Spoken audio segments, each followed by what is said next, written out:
अरे व्यंकी कधी आलास तू? बस बस मी चहा आणते. अगं बाई स्वारी आज खूप आनंदात दिसते. काय झालं दुकानात? फुलांची नवीन ऑर्डर. वा वा छान छान छान छान. कितीची? 35 रुपये. 35,000 नाही. 35,000 नंतर 35 लाख देऊ का एक आता? उगाच आपला आईची थट्टा करतो काय? मिळेल 35 लाखाची ऑर्डर. माझी शपथ, एवढी मोठी ऑर्डर कशाची? डेकोरेशनची? फॅक्टरी मोठी. हा त्यांना फुलांच्या खूप फुलं लागणार आहे. डेकोरेशन साठी नाही, वेगळ्या कामासाठी. हो बाई खरं की काय? हो ऐकलंस? आई, व्यंकी भाऊजी आता बिझनेसमन झालेत म्हटल्यावर अशा ऑर्डर येतच राहणार त्यांना. भाऊजी, तुमचा बिझनेस असाच वाढत राहो आणि असे चेक येत राहो तुम्हाला. अरे एवढं मोठं काही घडतंय याची कल्पनाच नाही रे मला. 35 लाख वगैरे विचारच नाहीयेत मनात. त्यामुळे तुझ्यावर विश्वास ठेवला नाही. किती छान. आई खरंच किती आनंदात आहे. आता जर त्यांना घराचं कळलं तर किती वाईट वाटेल. पण दुपारी पद्मावती मावशींचा माणूस घरी येऊन गेलाय हे व्यंकी भाऊजींना सांगायला तर हवंच ना. माझ्याकडे फार वेळ नाहीये. आईंसमोर काही बोलताही येणार नाही. आई, किती छान बातमी दिली आहे व्यंकी भाऊजींनी. देवापुढे साखर ठेवायला पाहिजे ना. अगं नुसती साखर ठेवून काय होणार आहे? चांगला गोडाचा शिरा करते, देवाला पण ठेवते आणि माझ्या बाळाला पण खाऊ घालते. आलेच. हो.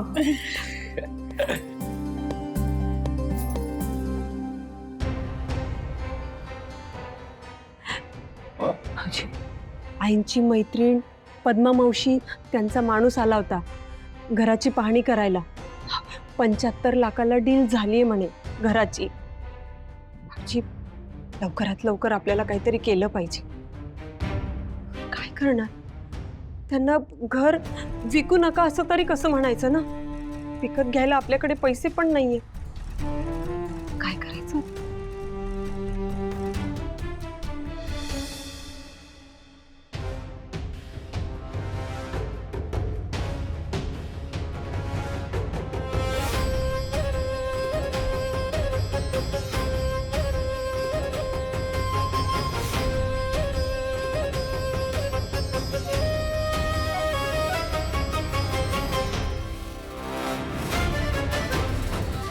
आजपासून गाडे पाटील घराण्याची सगळी सत्ता माझ्या हाती असणार आहे.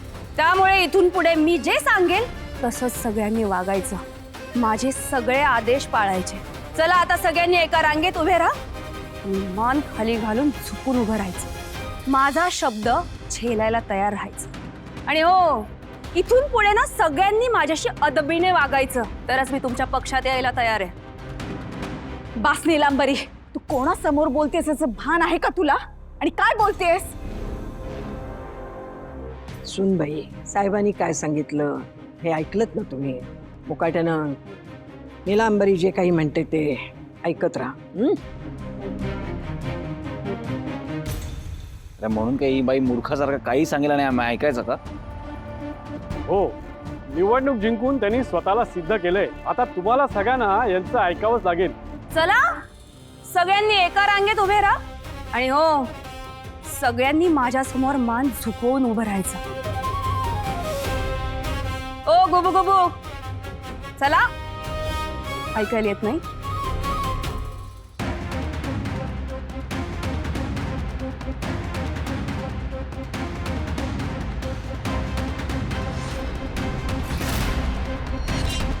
सिद्धू, हे बघ मुकाट्यानं ही काय सांगते ते ऐक.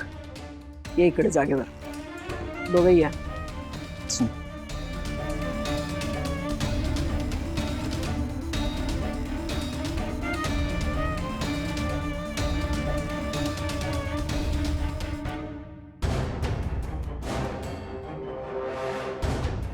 वा वा वा, चांगलंय चांगलंय.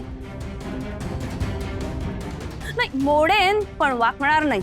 आज माझ्या समोर लाईनीत उभे आहात तुम्ही, पण उद्या मी तुमचा इगो मोडून तोडून तुम्हाला हे असं माझ्यासमोर मान जपायला भाग पाडणार मी, लक्षात ठेवा. साहेब, मी तुमच्या पक्षात यायला तयार आहे. आमची तुमच्याकडून हीच अपेक्षा होती. अहो अशी मान खाली घालून काय उभं राहिलंय? हो एवढी पराक्रमी बायको लाभली तुम्हाला. हो तो ढोल पडलाय, तो उचला आणि वाजवा जरा. घ्या घ्या वाजवा.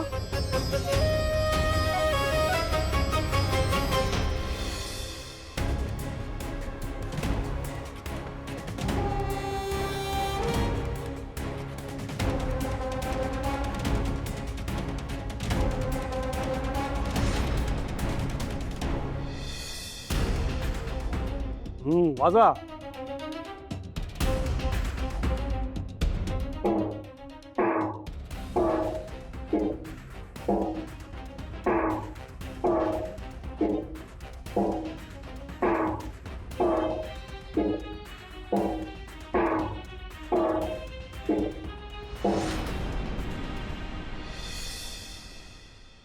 चला, फायनली त्या सगळ्या वियर्ड गोष्टी आपण स्टोर रूम मध्ये टाकल्या. जयंत कानिटकर, येस, तुमची ऑर्डर आहे.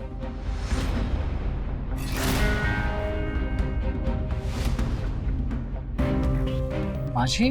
पण मी तर काहीच ऑर्डर केलं नव्हतं. अरे देवा, जैन सर काय चाललंय तुमचं? मी खरंच काही ऑर्डर केलं नव्हतं. जैन सर मला सांगा, सारखं सारखं एकच उत्तर कसं देऊ शकता तुम्ही? थांबा आता बघू द्या काय ऑर्डर केलंय ते.